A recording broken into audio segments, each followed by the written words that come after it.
माघ की शिवरात्रि और फाल्गुन की शिवरात्रि, ये दोनों शिवरात्रि में भव्यता के रूप में मनाई जाती है। दुनिया के लोग कहते हैं कि शिवरात्रि के दिन भगवान शंकर की पार्वती जी के साथ शादी हुई, ये दुनिया के लोग कहते हैं। और यदि जिसने शिव पुराण की कथा अगर अच्छे से सुनी हो और पढ़ी हो तो शिव जी की शादी की जो तारीख है वो ये नहीं है। हमने पहले भी उसका वर्णन किया। भगवान देवाधिदेव महादेव के विवाह की जो तारीख है वो बैसाख शुक्ल पंचमी, शुक्ल पक्ष के बैसाख के महीने में जो पंचमी पड़ती है उस दिन भगवान शंकर और पार्वती जी का विवाह हुआ। ये जो शिवरात्रि है ये विवाह की रात्रि नहीं है, ये शिवरात्रि ब्रह्मा और भगवान विष्णु ने भगवान शंकर को पहचानने के लिए पृथ्वी पर भगवान शंकर के प्रथम शिवलिंग को प्रकट करा था। तो ये शंकर जी के जन्म की शिवरात्रि है, प्रागट्य की शिवरात्रि, शिव जी के प्रागट्य की शिवरात्रि। ये शिवरात्रि जो आएगी माघ की शिवरात्रि, जो मूल शिवरात्रि होती है, जिस दिन शिवरात्रि के दिन भगवान ब्रह्मदेव और भगवान नारायण ने भगवान शंकर को एक पर्वत को घुमाकर उनके लिंग की आकृति, उनका स्वरूप प्रकट किया, उनका स्वरूप प्रकट किया, उनका जन्म। आपसे कोई पूछे कि शंकर जी का जन्म कब हुआ था, बिल्कुल बेझिझक कह सकते हो शिवरात्रि के दिन हैप्पी बर्थडे ने टू यू, उसमें तुम्हें सोचना नहीं है। भ्रम फैलाने वाले बहुत भ्रम फैलाते हैं। आपसे कोई पूछे तारा बाबा जी का जन्म कब हुआ तो आप कह सकते हो शिवरात्रि के दिन हुआ। और आज इस व्यासपीठ से एक बात और कहना चाहेंगे, जिसको अपने जन्म की तारीख ना मालूम हो, जिसको अपने जन्मदिन ना मालूम हो, वो आप नियम बना लो कि आपका जन्मदिन भी शिवरात्रि के दिन ही हुआ है, पक्का। जब परब्रह्म परमेश्वर स्वयं देवाधिदेव महादेव शिवरात्रि के दिन प्रकट हो जाता है, उसका शिवलिंग, उसकी आकृति प्रकट हो जाती है। और ब्रह्मा जी ऊपर जाकर मालूम करते हैं, आकाश में बढ़ते जाते हैं तो भी उनको शंकर भगवान के शिवलिंग का छोर नहीं मिलता। भगवान नारायण नीचे की ओर बढ़ते चले जाते हैं, पाताल की ओर, और उनके चरण नहीं मिलते, तब हार जाते हैं कि शंकर को पहचानना कठिन है। शिव को पहचानना, शिव को जानना कठिन है, बहुत कठिन। जैसे शंकर को पहचानना कठिन है, जैसे शिव को पहचानना कठिन है, उसी तरह कोई संत को, कोई गुरु को, कोई सतगुरु को पहचानना कठिन। शिवरात्रि के दिन जो बड़ी शिवरात्रि होती है, माघ महीने के अंतर्गत जो आती है, ध्यान है आप लोगों को, उस शिवरात्रि के दिन सबसे ज्यादा जरूरी क्या होता है चढ़ाना? एक बेर। क्या जरूरी है?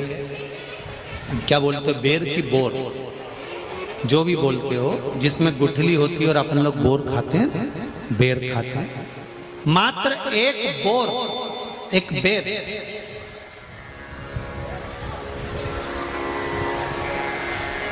महाशिवरात्रि के दिन समर्पित किया जाता है। क्यों करते हैं? कि घर में जितने सदस्य रह रहे हैं उतने सदस्य को जिंदगी में कभी कोई ऐसी बीमारी ना हो और हमारे घर में रहने वाले सदस्य की अकाल मौत ना हो, उसके लिए मात्र एक बेलपत्र की जगह एक बेर भी समर्पित कर देते हैं तो अकाल मृत्यु टल जाती है, अकाल मौत टल जाती है।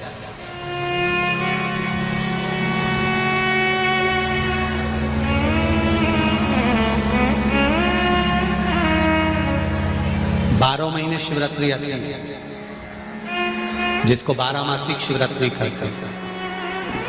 हम कई लोगों से कहते हैं अगर जिंदगी में ज्यादा नियम नहीं ले सकते तो एक नियम ले लो, और उसका फल क्या होता है ये मात्र 3 महीने की शिवरात्रि कर देते हैं, केवल 3 महीने की शिवरात्रि। ज्यादा कुछ नहीं कर सकते। हर महीने शिवरात्रि आती है। प्रत्येक शिवरात्रि के दिन 3 जगह पर दिया लगाना प्रारंभ कर दो। पहला, बेलपत्री के वृक्ष के नीचे। दूसरा, शंकर भगवान के मंदिर पर। तीसरा, आंवले के वृक्ष के नीचे। केवल ये 3 जगह पर दिया लगाना चालू कर दो। कौन से दिन? हर महीने की जो शिवरात्रि आती है, मासिक शिवरात्रि जो आती है, आप 12 महीने का नियम बनाओ कि मैं 12 महीने की शिवरात्रि का व्रत करूं ना करूं। मैं शंकर के मंदिर में 12 महीने जो शिवरात्रि आती है उस शिवरात्रि का नियम लेती हूं कि शिवरात्रि के दिन मैं दिया लगाने 3 जगह पर जाऊंगी। पहला, बोलते जाओ जम के, बेलपत्री के नीचे। दूसरा, शंकर भगवान के मंदिर में या शिव मंदिर की चौखट पर। तीसरा, आंवले के वृक्ष के नीचे। ये 3 जगह पर आप प्रणाम कर कर, झोली पसार कर बाबा देवाधिदेव महादेव, माता लक्ष्मी और पार्वती के नाम से दिया लगाना प्रारंभ कर दीजिए। 3 महीने की शिवरात्रि पूरी हो, ये निश्चित है अगला पत्र आपका इस जगह पर मिलेगा कि बाबा ने मेरा ये कार्य किया। शंकर जी को शिवरात्रि पे क्या चढ़ाया जाता है? बेर। कितने बेर चढ़ाते हैं? शंकर जी को शिवरात्रि पर कितने बेर चढ़ते हैं? हर शिवरात्रि का एक। 12 महीने में कितनी शिवरात्रि आती हैं? 12 बेर शिव जी को समर्पित होते हैं शिवरात्रि के दिन। काय के लिए चढ़ाए जाते हैं? एक एक बेर का क्रम है। पहला बेर शंकर जी को जब चढ़ाते हैं तो वो वंश की वृद्धि करता है। दूसरे नंबर का बेर जब चढ़ाते हैं वो संपदा प्रदान करता है। तीसरे नंबर का बेर चढ़ाते हैं वो बच्चों को बुद्धि प्रदान करता है। चौथे नंबर का बेर जब शिव जी को समर्पित करा जाता है शिवरात्रि के दिन, वो घर में से रोग धोक बीमारी को हटाता है। 5वें नंबर का जो बेर शिव जी को समर्पित करा जाता है वो हमको रोगों से मुक्त करता है। 6ठे नंबर का बेर अटके हुए काम को बनाता है। 7वें नंबर का बेर हमारे कोई कार्य नहीं हो रहे उन कार्यों को सफलता की ओर ले जाता है। 8वें नंबर का बेर हमारे घर में कुछ खुशियां लेकर आता है। 9वें नंबर का बेर हमारे घर में वैभव को प्रदान करता है। 10वें नंबर का बेर हमारे घर में संपदा देता है। 11वें नंबर का बेर व्यक्ति को एकादशी के फल के बराबर पुण्य प्रदान करता है। और 12वें नंबर का बेर व्यक्ति के जीवन को सौभाग्यमय बनाता है, नारी को अखंड सौभाग्य प्रदान करता है। 12 महीने शिवरात्रि आती है। हर महीने का एक बेर, एक शिवरात्रि का एक बेर भगवान शंकर को 12 महीने का इकट्ठा कर कर एक मूल शिवरात्रि के दिन शिव को समर्पित करना चाहिए। जीव को अखंड सुख की अनुभूति होती है, अखंड सुख। शिवरात्रि का प्रसंग कहता है अपने मन की अभिलाषा रखकर तुम्हें जो चाहिए, एक काली मिर्ची और तिल्ली के, काली तिल्ली के 7 दाने। एक काली मिर्ची और तिल्ली के, काली तिल्ली के कितने दाने? 7 दाने हथेली में रखकर अपनी कामना कर कर मन से अपने मन के बात को कहकर शंकर भगवान के शिवलिंग पर चढ़ा दीजिए। आपकी मनोकामना, कहते हैं हर महीने शिवरात्रि आती है, इस शिवरात्रि पर, मुख्य शिवरात्रि पर चढ़ाओगे, अगले महीने की जब शिवरात्रि आएगी तो आपकी मनोकामना पूरी हो जाएगी। एक काली मिर्ची और 7 काली तिल्ली के दाने, मात्र 7। महाराज, जिसके घर में क्लेश रहता हो, बहुत ज्यादा लड़ाई झगड़े हो रहे हैं, सास बहू के झगड़े, ना बहू कुछ सुनने को तैयार ना सास सुनने को तैयार, और घर में बेचारे पुरुषों की आफत, यहाँ भाई भाई झगड़ रहे हो, सास बहू में झगड़ रही हो, कुछ मत करिए। गेहूं की बाली को तोड़ो। गेहूं की बाली जानते ना, जिसमें आप लोग तो गेहूं की बाली को तोड़ना है, और बाली 7 बाली तोड़कर अपने घर में घुमाकर अपने घर का नाम और गोत्र बोलकर उसको शंकर को समर्पित कर दीजिए। जिंदगी में कभी सास बहू का झगड़ा नहीं होगा महाराज। शिवरात्रि के दिन उसको समर्पित करिए, आपके घर में कभी क्लेश नहीं मच सकता। 12 महीने शिवरात्रि आती है, और शिवरात्रि के दिन रात्रि को 12 बजे शंकर भगवान पर एक धतूरा चढ़ा दो। क्या चढ़ाना है? जम के बोलिए जरा। धतूरा। ये शंकर भगवान को धतूरा चढ़ा दो। 12 बजे रात्रि को शिव जी पे धतूरा चढ़ाओ। आधे घंटे तक धतूरा चढ़े रहने दो, और आप श्री शिवाय नमस्तुभ्यम का जाप करो। जिस शंकर जी पे धतूरा चढ़ाए उस मंदिर के बाहर बैठकर कौन सा मंत्र जपना है? श्री शिवाय नमस्तुभ्यम। फिर से बोलो, श्री शिवाय नमस्तुभ्यम। धतूरा चढ़ाकर श्री शिवाय नमस्तुभ्यम का स्मरण करिए। और जो दुकान नहीं चलती हो, घर में लक्ष्मी नहीं टिकती हो, खेत में फसल अच्छी नहीं आती हो, संपदा नहीं आ रही हो, बस उस धतूरे को लाल वस्त्र में बांधकर अपनी दुकान में, अपने व्यापार में, अपने घर में रात को 12:30 बजे उठाकर लाओ और 4 बजे के पहले उसको अपनी दुकान, व्यापार, व्यवसाय में उसको बांध दीजिए। और अगर जो जमीन फसल सही नहीं दे रही हो उस जमीन में ले जाकर गाड़ दीजिए। आपको जीवन में कभी तकलीफ नहीं भोगना पड़ेगी, लक्ष्मी बढ़ती चली जाएगी महाराज, संपदा बढ़ेगी। जो व्यक्ति ज्यादा बीमार रहता हो, बहुत बीमारी उसको घेरे रहती है, परेशान रह रहा हो, बीमारी बनी हुई है, तो बोर चढ़ाइए। बेर क्या बोलते हैं यहाँ पर? बेर की बोर, वो खाने वाला बेर जो होता है, उस बेर को 7 बेर ले लो और 7 बेर को लेकर अपने ऊपर से घुमाकर शिवरात्रि की दोपहर के 12 बजे शंकर भगवान के शिवलिंग पर ले जाकर उस बेर को चढ़ा दीजिए। आपका रोग, आपकी बीमारी मात्र 3 महीने के अंदर समाप्त हो। शिवरात्रि के दिन शंकर भगवान को बेर चढ़ाने का बड़ा महत्व है। यहाँ चढ़ाते हैं कि नहीं चढ़ाते?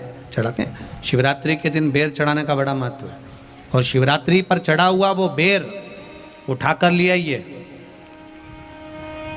और उस बेर को उठाकर रख लीजिए। मान लो किसी को उदर से जुड़ी हुई जब तकलीफ रहती है, पेट से जुड़ी हुई तकलीफ रहती है, पेट से जुड़ी हुई कोई भी प्रॉब्लम हो, अगर पेट से जुड़ा हुआ कोई भी रोग आपको लग गया और डॉक्टर की दवाई चल रही है, सारी औषधि चल रही है, जो शिवरात्रि पर आपने बेर चढ़ाया है वो बेर अगर आपके यहाँ रखा हुआ है, वो बेर उस रोग वाले व्यक्ति को खिला दीजिए। आधे घंटे के अंदर पेट का दर्द, पेट की तकलीफ, पेट का कैसा भी रोग होगा एकदम आराम लग जाएगा। उस बेर में इतना दम, इतना प्रबलता आ जाती है शंकर को, जो शिवरात्रि के दिन बेर चढ़ाया जाता है।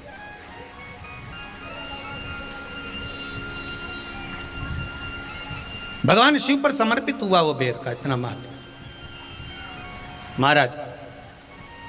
और जो देवता को उठाने के लिए बोर समर्पित करा जाता है, बेर भाजी आंवला उठो देव सांवरा, उसमें शंकर जी का भाव है, क्योंकि शिव जी का दर्शन भगवान नारायण उठते से ही करना चाहते हैं। सबसे पहले नेत्र खोले और मेरा शिव का दर्शन हुआ। बेर का भाव ही शिव का दर्शन का भाव। जो शंकर के शिवलिंग की आराधना करेगा, पूजन करेगा, उसके घर में 2 देवियां सदा सदा विराजमान रहेंगी। पहली सरस्वती, दूसरे नंबर पर लक्ष्मी उनके घर में सदा विराजमान। एक देवी का फूल होता है, शायद मुझे उम्मीद है कि आप सब जानते होंगे। एक देवी का फूल होता है जिसको जायसोन या गूलर का फूल भी कहते हैं, घंटी वाला फूल भी कहते हैं, लाल कलर का होता है। काय का बोलते हैं इधर?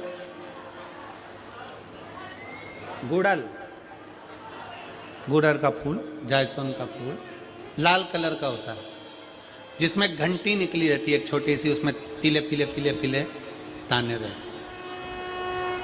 मान लो कोई बेटा बेटी, कोई लड़का लड़कियां, कोई बेटा बेटी, नवयुवक बच्चे या बहुएं या कोई अन्य व्यक्ति भी कोई कार्य चालू कर रहा है।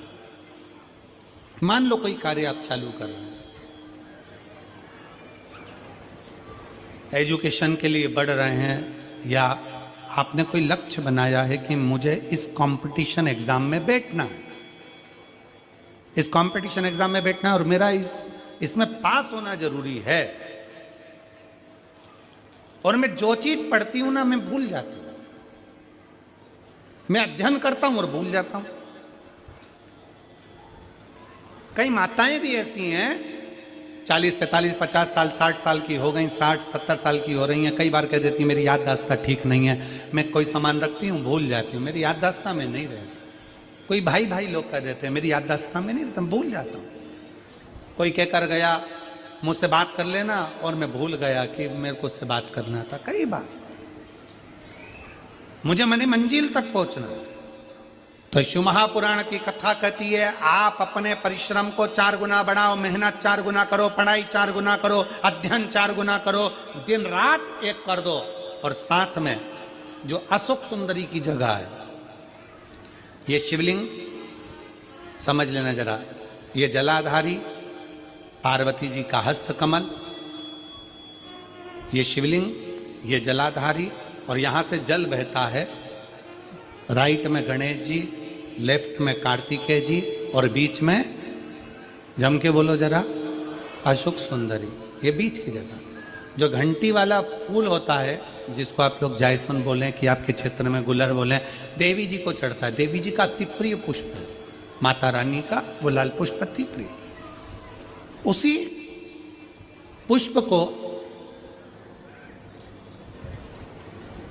ये बेलपत्र की जो डंडी होती है, बेलपत्र की जो डंडी का भाग होता है, उस घंटी का भाग उसी डंडी की ओर होना चाहिए। जैसे फूल की जो अंदर की घंटी जो निकली हुई है, उसका भाग ऐसा डंडी की ओर होना चाहिए। मतलब आपको बेलपत्री पर ये फूल को इस तरह से रखना पड़ेगा। मतलब उसका जो घंटी का भाग है, हाँ लाइए फूल लाओ, जेरा फूल मिल गया वो।